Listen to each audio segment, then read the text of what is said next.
લાઈવમાં આપ તમામ દર્શક મિત્રોનું સ્વાગત છે। હું છું આપની સાથે રિપોર્ટર યાસીન ભાભોર।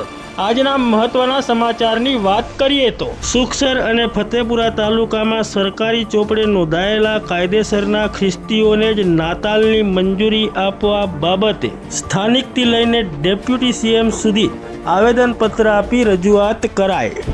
તારીખ 23 ડિસેમ્બર 2025ના રોજ ફતેપુરા અને સુખસર તાલુકાના હિન્દુ આદિવાસી આગેવાનો દ્વારા ફતેપુરા મામલતદાર, સુખસર મામલતદાર અને સુખસર પીઆઈને આવેદનપત્ર આપીને રજૂઆત કરવામાં આવી છે કે ફતેપુરા અને સુખસર તાલુકામાં સરકારી ચોપડે નોંધાયેલા કાયદેસરના ખ્રિસ્તીઓને જ નાતાલની મંજૂરી આપવામાં આવે તેમજ નાતાલના કાર્યક્રમો અટકાવવામાં આવે અને આદિવાસીઓનું ધર્માંતરણ અટકાવવામાં આવે અને આ બાબતે યોગ્ય પગલાં લેવામાં આવે તેવી આવેદનપત્ર આપીને રજૂઆત કરી છે।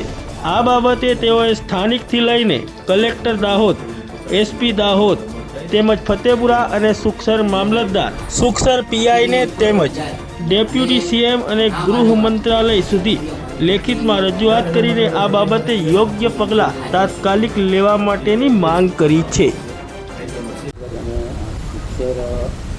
हिंदू हित रक्षक समिति या जे आवेदनपत्र आपने આવ્યા છે એ આવેદનપત્રમાં અમે એ રીતની માંગણી કરી છે કે જે ક્રિશ્ચન ધર્મના લોકો જે 25મી ડિસેમ્બરે જે નાતાલની ઉજવણી કરે છે તો અમારી માંગ એ છે કે સરકારશ્રીના રજિસ્ટરે કે એની નોંધણી થયેલી હોવી જોઈએ તો જે ત્યાં ઉજવણી કરે અને ત્યાં રજિસ્ટરે એ લોકો જે કંઈ ક્રિશ્ચન ધર્મમાં માન લો કે એ ધર્મ અંગીકાર કરેલો હોય તો એમની પાસે લિસ્ટ બી હોવું જોઈએ કે આ અમે સરકારમાં બી જાણ કરેલી છે અને અમે આ રજિસ્ટર કરેલું છે અને આટલી સંખ્યામાં અમે અહીંયા ભેગા મળી અને અમારા ધર્મનો જે કંઈ ઉત્સવ ઉજવી રહ્યા છે એ બી હોવું જોઈએ। બાકી એના સિવાયના જે કંઈ બાકીના જે કંઈ દેવળો બન્યા છે કે જે કંઈ અમારા આદિવાસી હિન્દુ સમાજને પોળવી પટકાવીને સમાજની અંદર બીજા ધર્મમાં એમના ધર્મોમાં એ અંગીકાર કરાવે છે તો એ બી અમારો એક ભયંકર વિરોધ છે, વાંધો વિરોધ છે। બીજા નંબરમાં કે અત્યારે રાત્રે બી ડીજે એ લગભગ 12-1 વાગેનો કોઈ એ નહીં, આખો રાત બી એ વગાડે છે એ બી અમારા માટે નુકસાનકારક છે, ઊંઘવા બી દેતા નથી અને એ લોકો બોરવી પટાવીને અમારા સમાજને ગુમરાહ કરીને જે હિન્દુ ધર્મોમાંથી એ ક્રિશ્ચન ધર્મ અંગીકાર કરાવે છે એક એમનું મોટું ષડયંત્ર છે। તો આ એક તપાસનો વિષય છે સાહેબ। તો આના ઉપર કાયદાકીય રીતે જે કંઈ કરવાનું થાય એ લઈને અમે આવેદનપત્ર આપને આપવા આવ્યા છીએ। અને બીજું કે એ ક્રિશ્ચન અંગીકાર કર્યો છે તો પછી ત્યાં હિન્દુ ભીલ એવું ના લખાવવું જોઈએ, એમાં એમનો ધર્મ લખાવવો જોઈએ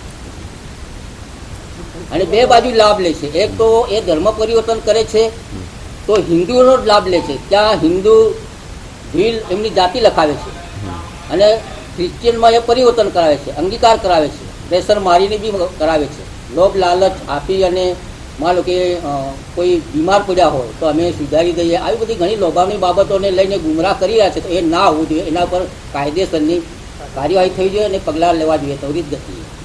અને આ જે કંઈ 25 તારીખે જે ઉજવણી થવાની છે એમાં જે કંઈ આ ડીજે છે પછી રજિસ્ટર કરેલા છે એ બી તપાસ થઈ છે કે ભાઈ તમે ઉજવો છો તો બરાબર છે તો અહીંયા આવીને એ બી નોંધ કરાવો કે તમે કેટલા જણા એ રજિસ્ટર થયેલા છે એટલા લોકોની એ ભાગ લેશે અને વધારાના લોકો ત્યાં એકત્રિત થશે તો એ કાનૂનના દાયરામાં બી આવી શકે છે સાહેબ। તો એના પર કાયદેસરની કાર્યવાહી થવી જોઈએ એવી અમારી લાગણી અને માંગણીને લઈને અમે આ આવેદનપત્ર હાથ ધરીને આવ્યા છીએ।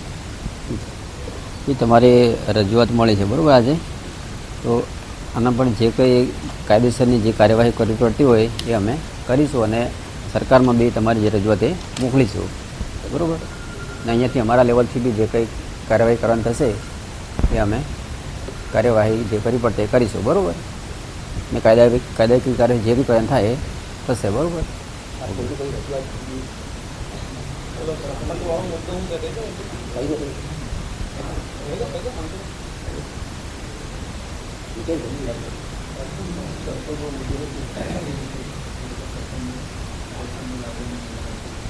હા હા હા કે હિન્દુ ભીલ આદિવાસી એવું લખાવ્યું અને આદિવાસી તો લખાવે જ છે અને એ મુદ્દાને લઈને માનો કે સરકારને જે કંઈ લાભ છે એ બી લે છે અને ક્રિશ્ચન બની બી જાય છે તો એ અંગીકાર તો કરે છે પણ સાથે સાથે જે હિન્દુ જાતિના દાખલા છે એ બી એમાં એ ના હોવા જોઈએ ખરી તો પછી એ જો અંગીકાર કર્યો તો એમાં ક્રિશ્ચન હોવા જોઈએ, હિન્દુ બિલ આદિવાસી એવું ના હોવું જોઈએ સાહેબ. આ એક મોટો મુદ્દો છે. અને જે રાજકીય બાબતમાં એ પડે છે તો એ બી એ જાતિનું પ્રમાણપત્ર છે એ આદિવાસી અનુસૂચિત જનજાતિ એવું લખાવતા હોય છે, અને સ્કોલરશીપ છે એ બી લેતા હોય છે. તો એ બે બાજુનો લાભ લે છે. તે સરકારમાં બી એક ગુમરાહ કરે છે અને સમાજની બી એક કલંકરૂપ છે. તો આ મુદ્દો બી એક ધ્યાને રાખવા જેવો છે ને એના ઉપર બી એક્શન લેવી જોઈએ. જી, આમાં જે કોઈ સક્ષમ અધિકારી જે કાર્યવાહી કરવાની થશે એના માટે અમે હા, હા. જે બી સંલગ્ન છે એમને અમે મોકલી આપીશું કાર્યવાહી કરવા માટે. બરાબર, તમારી જે રજૂઆત છે જે આના કોઈ સક્ષમ અધિકારી છે એમને અમે કહેવા દઈશું. બરાબર. હા, તો એ સાંજથી લઈને સવાર સુધી છે. અને આ ગામડામાં જે અમે બધા રહીએ છીએ તો જ્યાં જ્યાં એમનો જે કંઈ દેવળ છે એ બિનઅધિકૃત રીતે જ બનાવેલા છે તો ઠીક વાત છે.